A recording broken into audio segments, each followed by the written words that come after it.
احنا هنعمل قائمتين لافضل واسوأ مسلسلات رمضان في فيديو واحد. هنحكي لك. والآن لازم يكون راجل الفحش. الايدك مش عجباني ابدا.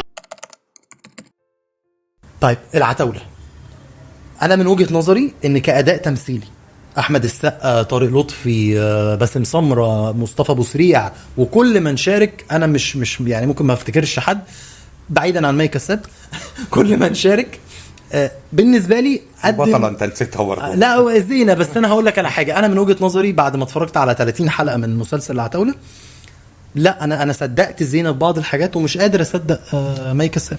فاكر كنا اتكلمنا من فتره كده وقلت لك لو شلنا زينه وحطينا ياسمين عبد العزيز المسلسل ده كان هيبقى في حته تانية. من وجهه نظري انا بقى ان العتاوله هو دراما شعبيه حلوه، بس مش يعني ولا شايفه الافضل ولا شايفه الاسوأ.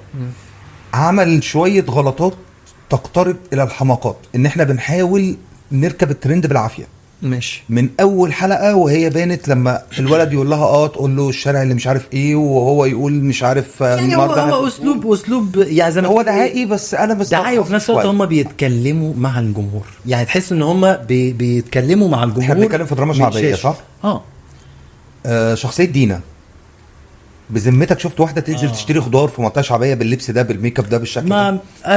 انا مش فاهم قوي. انا لا الشخصيه دي انا مش فاهم ايه لازمتها في على العكس تماما دي مثلا على الاقل ليها مبرر درامي. يعني دي حاليا مبرر درامي ومش اوفر شكلا ومش بالظبط، وعملت دورها بشكل حلو جدا وليها مبرر درامي. انما دينا كان ايه مبررها الدرامي؟ مفيش. هي حد بيلبس كده يا جماعه. هي يمكن هم عايزين يعملوا حاله، يمكن ايا كان هي الفكره. ولكن نرجع تاني لنقطه الناس تشتري خضار في بيفري هيلز، فاهم يعني الموضوع مش طبيعي. اهم حاجه ان انا من وجهه نظري ان كاداء تمثيلي لعمل شعبي دراما شعبيه هيكون هو مسلسل العتاوله.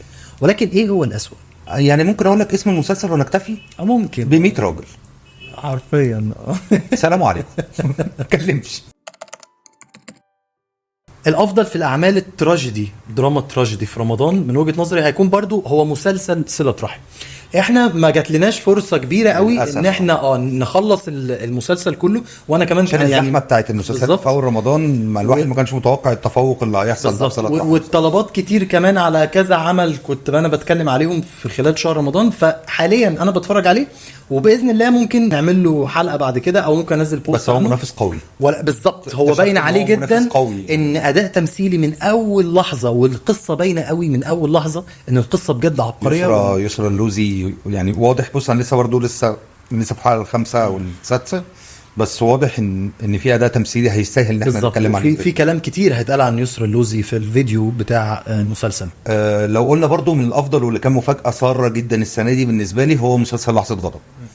في الاول كانت الناس مش عارفاه، بعد كده ابتدى يعمل صيت جامد قوي.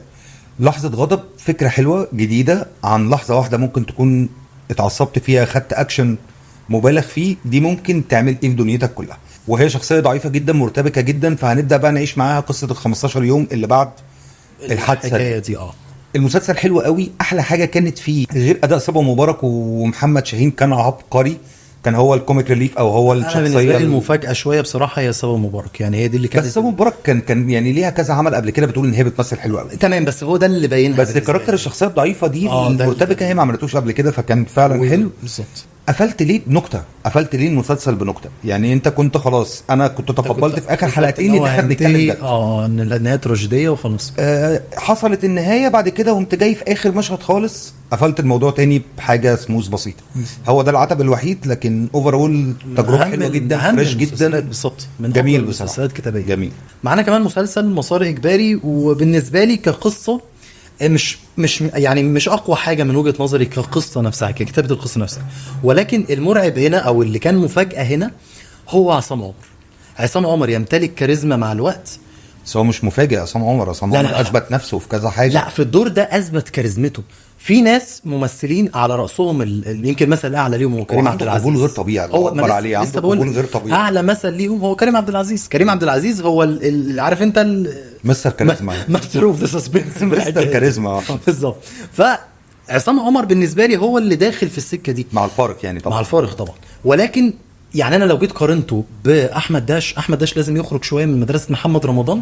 تمام، اشتغلت معاه مره اتنين، اتاثرت بمدرسته شويه، كلامه اتاثر بمدرسته شويه، فده حبسه عند المخرجين في دور الشعبي. حتى لو تاخد بالك، حتى لو في مسلسل صندوق كان هو الدور الشعبي فيهم، فلازم يخرج شويه من الحته دي. لكنه لا، هو ممثل قوي قوي، مش ولكن ممتاز. يخرج من الدراما الشعبيه. حتى لو في عمل مش شعبي انت بتاخد الشكل الشعبي منه، فاخرج منها شويه.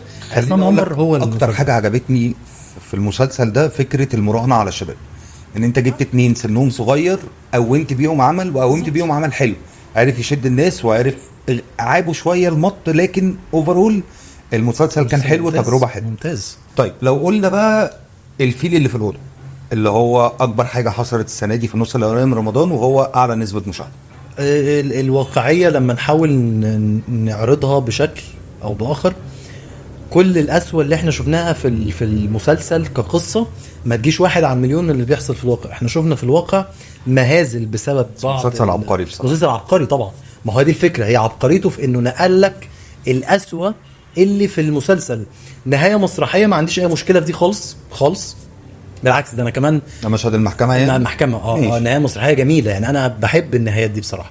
ولكن كان يعني كاجمالي مسلسل نزل مشاهده من اهم مسلسلات رمضان. ما ينفعش نجيب سيره المسلسل ده وما نقولش كلمه واحده.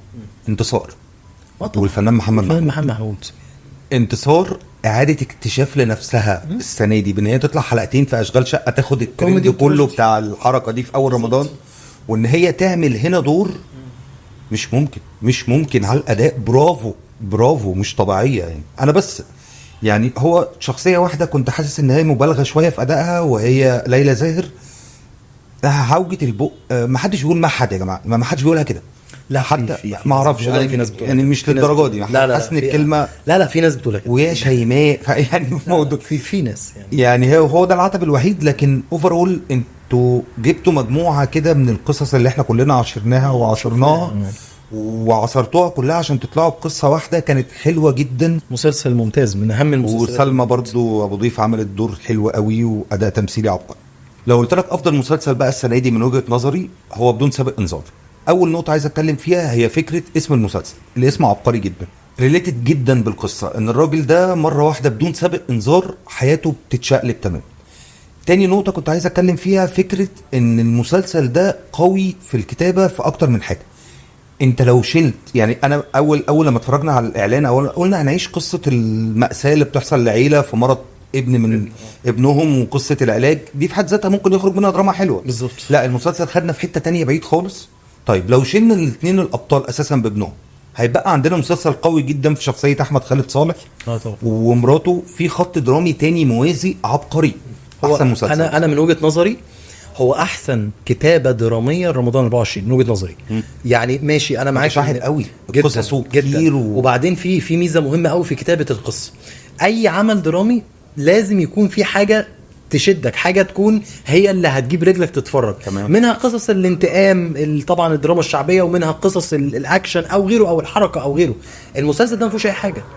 المسلسل ده هو قصه مكتوبه حلو بس.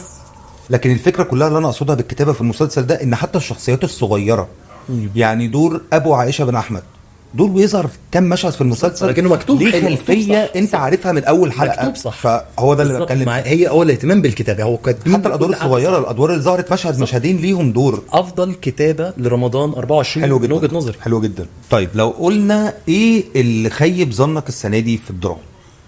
هو يعني مش خايب ظني، هو مسلسل بيت الرفاعي. بس في نقطه، المسلسل ده قصته دي لو نزلت من 20 سنه والله العظيم من 20 سنه كانت نجحت قوي يا معلم. ما هو عشان من 20 سنه، ما انا بقول لك من 20 سنه. يعني احنا زمان من 20 سنه كنا بنقعد، يعني رمضان كان طويل، رمضان كان تقريبا 390 يوم في السنه، فانت بتلاقي نفسك قاعد الشهر طويل والوقت طويل. حضري عارف اللي هو هيروح يجيب البتاع. والله 3 حلقات. ايوه ده بقول لك ايه، بيهرب من الشرطه فخد بنته فسحها في اسكندريه. انا فصلت منه بدري بصراحه. لا يعني بص، التمثيل خلينا اقول بجد الحاجات اللي عجبتني فيه هو التمثيل الجديد لأمير كرارة، والتمثيل الجديد لأحمد رزق. طريقة تمثيل جديدة، شكل جديد.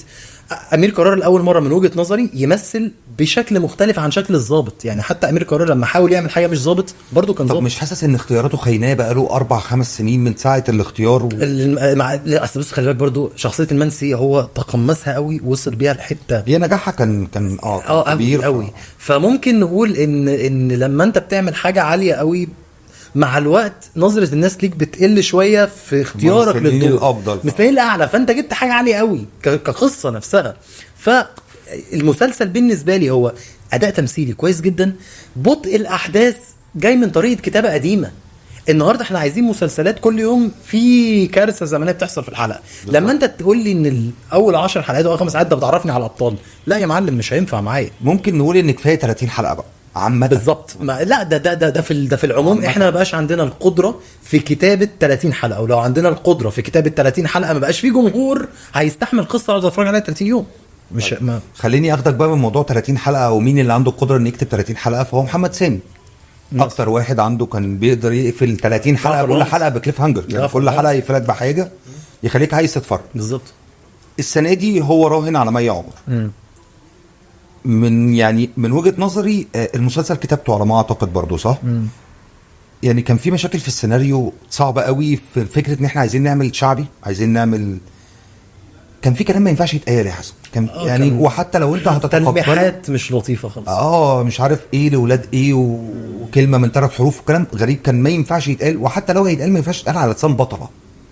يعني فكره ان هو خارج من يعني من واحده، الموضوع مريبه شويه كرينج عارف اللي هو انت تلاقي نفسك ايه ده بالظبط. هو انا بالنسبه لي كتمثيل مي عمر اتطورت نسبيا عن اللي احنا كنا بنشوفه منها.